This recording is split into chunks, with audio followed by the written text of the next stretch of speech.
Bonjour les amis, aujourd'hui on va parler de deux choses. Une mauvaise nouvelle pour les futurs propriétaires, une bonne nouvelle pour les propriétaires actuels. Je lisais hier dans le journal de Montréal, donc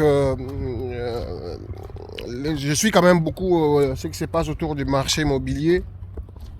Et je constate que voilà, dans le journal, l'article en question avec des intervenants spécialisés ont indiqué que justement, depuis quelques temps, bon, on savait qu'il y avait déjà de la surenchère dans les marchés immobiliers, tout ça, mais dans ce journal, on disait que justement les nouveaux, comment je vais expliquer ça. Les constructeurs de nouvelles maisons sont en train d'annuler des contrats en ce moment, justement parce que soit ils donnent un choix aux gens qui avaient déjà signé des contrats, soit d'augmenter les montants, ou soit tout simplement de résilier les bails. Alors, évidemment, ce n'est pas un choix facile. Et voilà, la raison que les entrepreneurs, les constructeurs donnent est que justement, voilà, les prix des matériaux a fortement augmenté de 30 jusqu'à 40%. Et donc, les contrats qui avaient été signés ne tiennent plus la route. Voilà, ils vont faire des pertes. Donc, ils sont en train de demander aux gens qui avaient déjà signé le contrat, c'est-à-dire que normalement, de toute façon, ça se passe avec une nouvelle construction.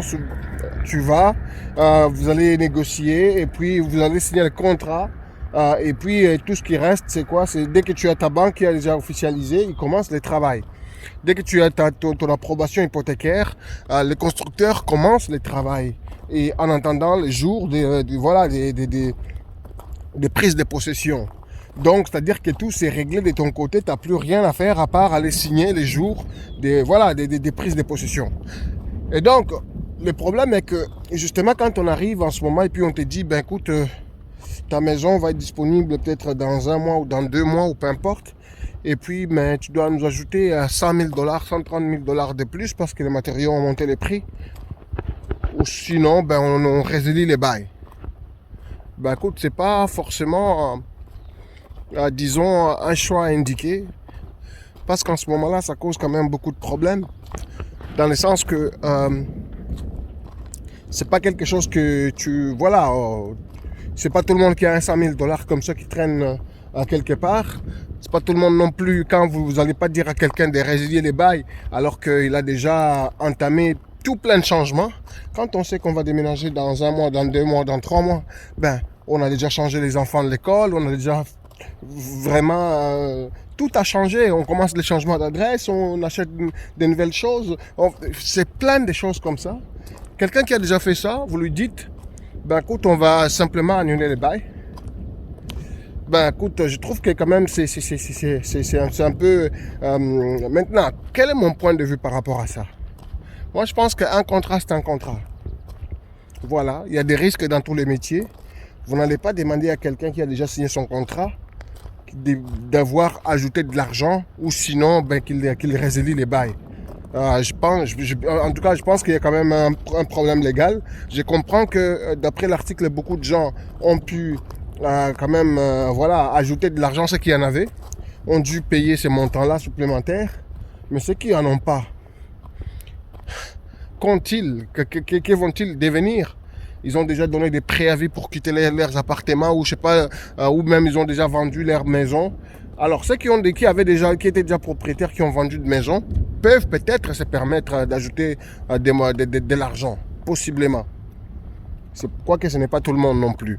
Mais simplement, voilà mon point de vue, c'est que non, je pense que de façon générale, un contrat c'est un contrat. On ne devrait pas avoir à choisir comme ça. Voilà, un constructeur, un entrepreneur, tout ça, ils font des bénéfices, ils font des pertes. C'est ça les affaires. On ne peut pas dire que non, ben cette fois-ci, moi, je vais pas perdre mes bénéfices. C'est les propriétaires qui vont me payer, mais les contrats, dit quoi? Donc, je considère qu'un contrat, c'est un contrat. Il faut simplement le respecter. Et c'est ça mon point de vue par rapport à ça. Maintenant, est-ce que beaucoup de gens pensent que les prix, les prix des maisons vont monter, vont descendre, tout ça, et beaucoup de gens sont en train d'attendre, disent que nous on va acheter une maison, on va attendre un peu, les maisons vont baisser. Écoutez, les prix des maisons vont baisser. Mais écoutez, moi, j'ai un point de vue tout à fait contraire à ça. Déjà, c'est rare.